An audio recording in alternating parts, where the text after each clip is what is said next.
day of the last week of the election campaign. Final desperate days. Here we go.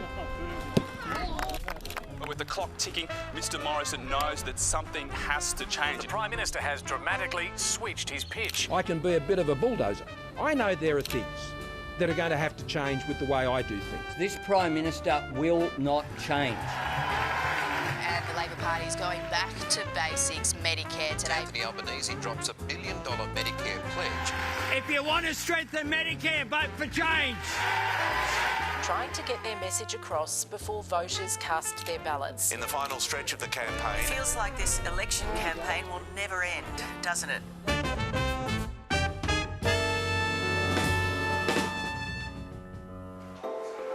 In just a few hours, Scott Morrison will officially launch the Liberal Party's election campaign. It's a big day for Scott Morrison and his team. The Prime Minister's biggest day of the election campaign is here. Scott Morrison has said that he's there to stand up and be a leader. Decisive government from Scott Morrison. This is the final stretch, the last chance. Take you there, this is the official campaign launch for 2022. I'm seeking a second term because I'm just warming up. Housing policy centre stage. Increasing the choices available to you within your super. It's your money. The holy grail of The superannuation. government now have a policy to cut super. This was the centrepiece. Will it be enough? Scott Morrison picked the final week of the election to launch his campaign.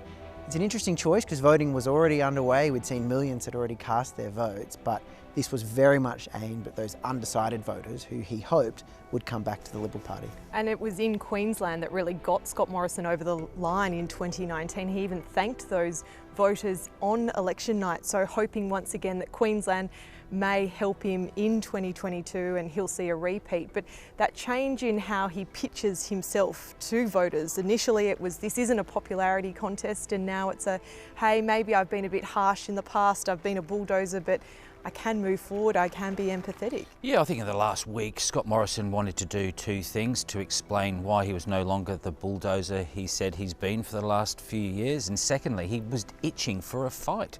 One thing about this election campaign is that the Labor Party has tried to minimise all the differences along the way.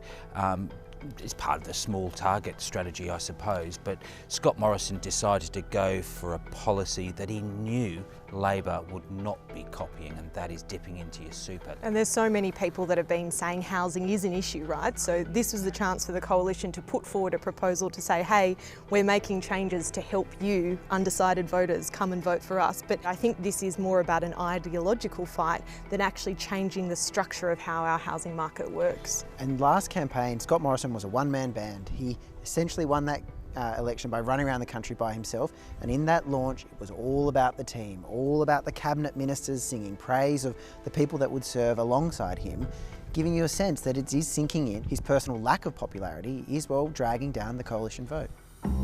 Anthony Albanese took a long flight from Queensland to Perth. It is beginning the final week of the election campaign in Western Australia, where Labor is eyeing several key coalition-held seats. And here in WA is a great example. Tina, we're in the West, we're in high vis. It seems like appropriate campaign clothing here.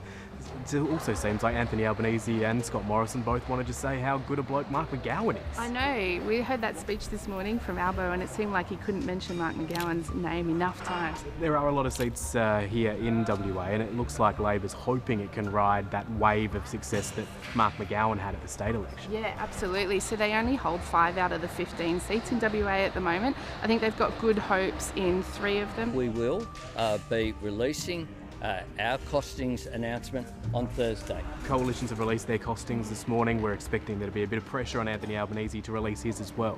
Yeah, absolutely. I mean, he has said this morning that they'll be out on Thursday. Labor is making the point that in 2013, that 2 days before voting, that's when the coalition released their costings. I guess it didn't do them any harm, and they're hoping it won't make a difference now. I think it's also an interesting question over just how much regular voters, people who aren't actually tuned into the political process, really care about the costings. Particularly when we're talking about deficits into the forward estimates of billions and billions and billions of dollars. Yeah. What sort of difference will it actually make? Mr Albanese, will your deficit be higher or lower than the coalition? Can you give us an answer? I don't want to disappoint you for Thursday. Today, the Prime Minister Minister detailed his economic blueprint for taxpayers. And called on Labor to do the same. That's why this is so important. If the government doesn't know how to manage money, then that is going to impact on you. There is no way, not a hope in hell, that deficits won't be higher under Labor. You can't be loose with the nation's finances. It was pretty clear the coalition wanted to fight over the economy in this final week, with Simon Birmingham and Josh Frydenberg popping out and announcing their full costings for the policies they've put forward. But it was rather cheeky to then pop out the next day and say, we've also costed Labor, and the deficit is going up. So given Anthony Albanese won't release his costings, we'll do it for him. The tactic there was then to use Tuesday to put pressure on the Labor Party. The Labor Party decided to do it on the Thursday because they knew that Thursday would have the unemployment figure, which would otherwise distract from the fact that the Labor Party is promising higher deficits. So the whole week has been, a bit of a pantomime. Releasing Labor's much-awaited policy costings. No huge surprises there. This is the mess that the Liberals have made of the budget and the economy. We will not be taking lectures from them. But I do wonder nowadays, given the deficit is so high, considering what we've been through with the pandemic, whether people are more interested to know about policies rather than just these overall figures. It's curious to me that Labor both was mounting an argument that said the pandemic has changed how people view debt and deficit. It's $1 trillion of debt. The deficits are going to be high no matter who's in power.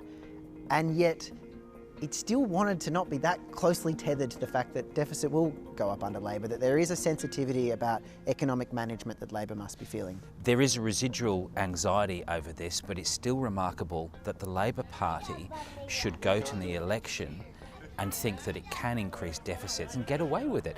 That's the nature of pandemic politics now, that the race to getting back to black is no longer what it was. Budget repair, what's that? Labor is arguing, though, that by spending more money, it is quality spending and that it will create more productivity. But of course, that does remain to be seen. The coalition announced some extra cuts to the public sector. Essentially, it saved them $1 billion, which they were putting up in lights. But you got to feel for Zed Seselja, the Liberal representing the ACT. He's in the fight of his political life. The last thing he needed, days out from an election, was to hear that there were going to be cuts to Canberra. Yes, exactly. The PM's campaign went off script yesterday. All I can say is, ouch. The best vision I've ever seen of a Prime Minister. The PM has got to try and shake off that accidental tackle. It should have been a penalty. Yes. He's fine. I held him up. So, Dom, we're here in Devonport at the scene of the stack. Scott Morrison hit the decks, took a kid alongside with him. I mean, probably the best pics of the campaign so far, really. He did. He was playing with the kids, the local kids. The child is okay. Scott Morrison did take it in jest when he addressed parents and children's after the fact, telling them that, they could use a bulldozer when it comes to the stand repair. So he did make the joke about that. It's gorgeous. A bit of a yard next door. It felt like Groundhog Day on the Morrison campaign. A new day brings a new electorate and a new housing estate, because the PM is just selling this new housing policy hard in this final week. Any criticism that comes his way on the policy, he either pivots to that the government is helping first home buyers own their own house and critiques Labor's policy for the government having equity in the house, and he just brushes off suggestions that previous Liberal ministers and Liberal Prime Ministers were against it. Well, look, he's clearly appealing to the sort of aspirational Australians here, but one way of helping people save for a home deposit would be through a wage rise. And of course, the wages figures hit the campaign today. They're not rising as fast as inflation. And Scott Morrison can't guarantee voters a wage rise if he's re-elected for another term. Both parties are campaigning hard on the cost of living. The coalition's going on their economic credentials. Labor's really trying to hit hard that it is more expensive under Scott Morrison. Labor has seized on the wages figures and the fact that real wages have gone backwards. The coalition will be looking forward to the unemployment data. And In breaking news, Australia's unemployment rate figures have just been released. Will it have a 3 in front of it? That's the question. In the month of April, the unemployment rate has fallen to 3.9%. Fallen to its lowest level in almost half a century. Australians are working at record levels. We always welcome, of course, unemployment figures. We want to be as low as possible. Key economic figures out this week, a mixture of good and bad news. On one side, real wages are not rising, but unemployment is down, albeit slightly. So it's a matter of what voters see as more important when they go to the ballot box on May 21. Yeah, are you happy that you've got a job and thankful for that? Or are you annoyed that you've got that job but your wage is essentially going backwards? That's a decision that really only the individual will be able to determine. And what's been Labor's central charge against this government? That everything is going up except for your wages. Scott Morrison says, well, that might be the case, but how do you get wages up except for bringing unemployment down? And we've had both those measures work in that way. And it points to this problem that the world is seeing, not just in Australia, that even with low unemployment, wages remain stagnant.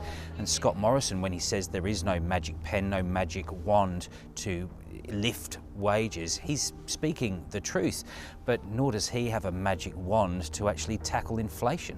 We have seen, though, Scott Morrison change his messaging and his wording around wages a little bit this week compared to previous weeks. He was very critical of Anthony Albanese putting that 5.1% suggestion forward for a wage rise. This week he's made it very clear, yes, I do want wages to go up. Of course, he's still not putting a figure on it, which is to be expected, but the fact he's made his messaging so much stronger shows that maybe he didn't get it quite right with the attacks the other week. There are senior elements of the coalition that think they got it wrong last week and they were perceived as being against people getting extra wages. There's worry that there's damage has been done in a week of voting that you look like you don't want people to get a pay rise. A classic case between the detail of the thing and the vibe of it.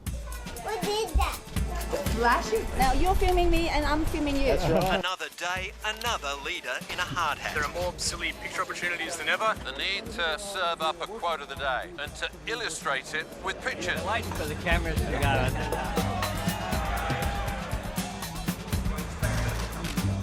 Nick, at least you're having a good hair day. Better than you, Matty. So you've done the whole trail. Yes. As a photographer, Yes. What are you looking for when you cover a campaign? Three things. The number one thing we look for are reactions or action shots, like yesterday's crash tackle. The second one is art, what we look for. And third, signs, like this reject sign or something like that. Well, speaking of signs, we had the if you mess up, fess up little cover up in Townsville, which was interesting. But how much advancing, like, do the team go and like? They do, but they miss a lot. That's the other thing. We're pretty good at what we do, and they don't use photographers as advances. So we probably see it before they do. Do you notice we notice all the quirks from all the leaders, like same jokes, same lines, same. I've stopped listening. I've stopped listening because it's the same thing over and over and over again. Hello, how are you? Hello, how are you? G'day, how are you? It's great to be here. Great to be back here. Any iconic moments in this campaign? Oh yes, yesterday's crash tackle. We all got it. We were all very happy with it. What if you're out of position in that moment? You'll get a phone call from your boss looking for it. Where's that photo? A couple of days to go. 2 to go. See you, mate.